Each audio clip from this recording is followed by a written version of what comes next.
produk kebijakan Presiden SBY yang dulu ditentang oleh sebagian kalangan justru sekarang ditiru dan terbukti menjadi penyangga utama daya beli masyarakat. Kedua, alasan dan waktu untuk menaikkan harga BBM juga harus tepat. Jika harga minyak mentah dunia turun, maka turunkan kembali harga BBM kita. Saya ulangi, turunkan kembali harga BBM kita. Jangan sebaliknya. Jangan sebaliknya, ketika harga minyak dunia turun, kok malah harga BBM dinaikkan. Rasanya akan jauh lebih terhormat jika di antara sesama anak bangsa kita harus saling menghormati, saling menghargai, dan tidak saling memfitnah. Toh waktu SBY menjabat sebagai presiden, AHY pun tak lebih dari seorang anak presiden. Lalu apalagi yang harus diakui untuk keuntungan dia sendiri? Apakah dia ingin mengatakan bahwa dia mewarisi penggagas proyek-proyek infrastruktur, BLT dan BBM?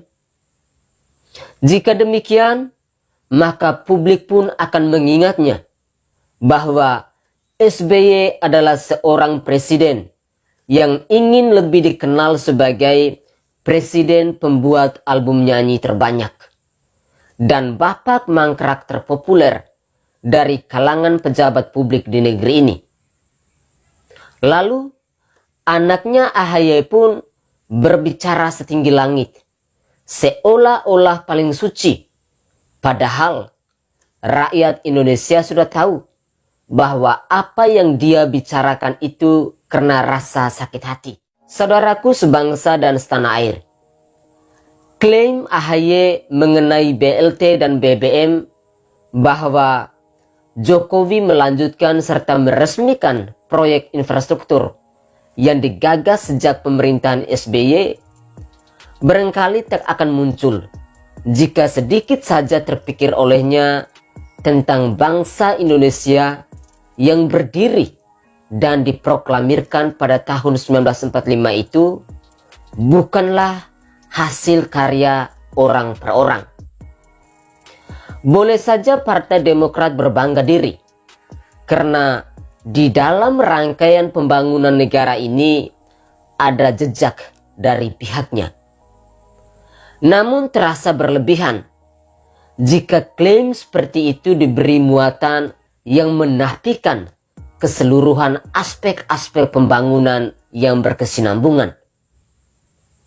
Lalu kenapa AHY tidak membahas juga tentang pembangunan rumah hantu Wisma Atlet Hambalang atau rumah susun yang saat ini dipakai untuk lokasi syuting film Setan 2 serta proyek-proyek mangkrak lain misalnya? Kita tahu proyek itu adalah mega proyek mangkrak SBY saat berkuasa di bangsa ini, sampai-sampai partainya nyungsep seperti sekarang ini. Tentu saja, klaim yang serupa dengan AHY akan terjadi jika presiden sebelumnya bersikap sama. Beruntung karena hanya AHY yang memiliki karakter khas seperti itu. Kalau boleh dibahas, proyek-proyek apa sih yang dimulai sebelum era Jokowi?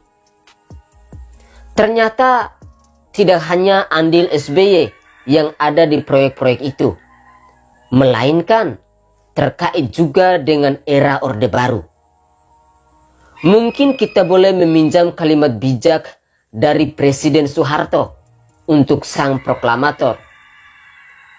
Mikul duwur mendem jero, yakni menjunjung jasa-jasanya untuk dikenang serta memaafkan dan melupakan kekilafannya. Sikap elegan seperti itulah seharusnya yang dimunculkan oleh seorang berjiwa besar, bukan malah memfitnah, seolah-olah ayahnya SBY sudah sangat sempurna. Padahal partainya SBY ini sudah korupsi uang rakyat triliunan rupiah. Dan menurut saya ada nuansa ironi yang terselip dari klaim AHY ini. Meskipun idealnya kita abaikan saja segala kekurangan masa lalu itu, namun terpaksa hal itu dibuka ulang seiring keinginan kita meletakkan duduk perkaranya sebagaimana mestinya. Salah satu proyek yang digagas di masa SBY adalah proyek infrastruktur jalan tol Trans Sumatera. Menteri BUMN kala itu adalah Dahlan Iskan yang menginisiasi perencanaannya pada tahun 2012. Namun, proyek tol Trans Sumatera kurang diminati oleh investor karena potensi keuntungannya kecil dan lama. Kesimpulannya, di era sebelum Jokowi belum dilakukan pekerjaan fisik, maka wajar saja ketika diresmikan tahap pertama untuk ruas Bakauheni Terbanggi Besar pada 30 April 2015 lalu. Mari kita berandai-andai jika AHY muncul sebagai pemimpin bangsa ini. Kita yakin dia tak akan terkecuali dari menghadapi pilihan melanjutkan estafet kebijakan pemerintah sebelumnya. Betapa rumitnya jika dia menggunakan pola pikirnya seperti saat ini, ketika ada fakta yang mengharuskannya mengambil langkah yang juga dilakukan pendahulunya. Proyek lain yang juga dimulai konsepnya semasa SBY, yakni kereta cepat Jakarta-Bandung. Perjalanannya dapat dikatakan bernasib sama dengan gagasan lainnya, berhenti di tahap konsep dan penyebabnya pun seragam, dianggap tidak visible. Infrastruktur yang nasibnya paling beruntung di masa SBY adalah tol ruas Cikampek Palimanan atau Cipali.